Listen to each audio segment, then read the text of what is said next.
Бекмамат Осмонов атындагы Жалал Абад мамлекеттик университетинин астында түзүлгөн Жалал Абад коллежи педагог жана социалдык иштер бөлүмүнүн кыргыз тили жана адабият окутуучусу Маткаримова Элнура Жаныбековна, БКМ Контра-320 тайпасынын студенти Жаныш кызы Нуриза. Эне тил 21 февраль эне тил күнү 21 февраль ЮНЕСКО тарабынан эл аралык эне тил күн катары белгиленген. Бул күн 1999-жылы Бириккен Уюттар уюмунун агартуу, илим жана маданият маселелери боюнча уюму ЮНЕСКО тарабынан жарыяланып, ошондон бери жыл сайын маданий жана тил багытында өнүктүрүүчү максаттарында белгиленип келе жатат. Жыргагандын баарысы турмуш эмес, жылт эткендин баарысы жылдыз эмес. Билебиз деп төштөрүн каккан менен билбегендер өз тилин кыргыз эмес. Улуттун улуттугун аныктаар. Тил деген бул метрикасы улуттун. Адам түгүл, айбандын да тили бар. Кыргыз десе сыймыктанам, кыргыз десе уялбайм.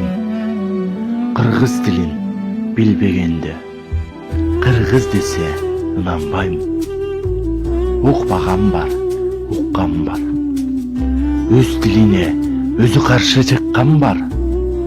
Өзөгөртөп өздөн чыккан душман бар.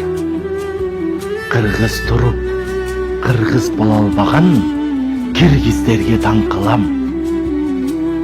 Эне тили гүлдөп жаткан, эне тилди сүйлөп жаткан коңшулардан арданам. Жакшы билбей эне тилин жарды деп жанын жеген безер бар. Ушундай бир кесел бар. Эй кыргызым, ким деп айтам эне тилин жарды деген баламды. Жарды эмес кыргыз тили, так өзүнүн жан дүйнөсү караңгы. Деги эле ошол кыргызмын деп кыргыз үчүн кызмат кылчу адамга жок калайык. Үстүн чыккан сасыткылар, саткындар дейм аларды.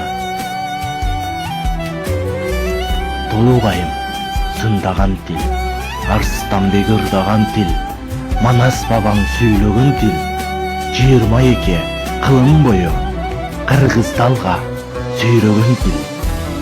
Жарды тилбе калайык. Жеринче биз сайраган тил, жеңи жогыр кайраган тил, кара чачың канбаган тил, тагай бийден тараган тил. Жарды тилбе калайык. Бул чындыкты өз да жат да угушсун.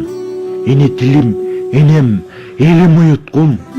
Улут болсом тилим менен улутмун. Тунук болсом тилим менен тунукмун.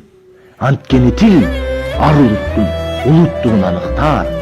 Паспорту да, мандаты да, метрикасы улуттун.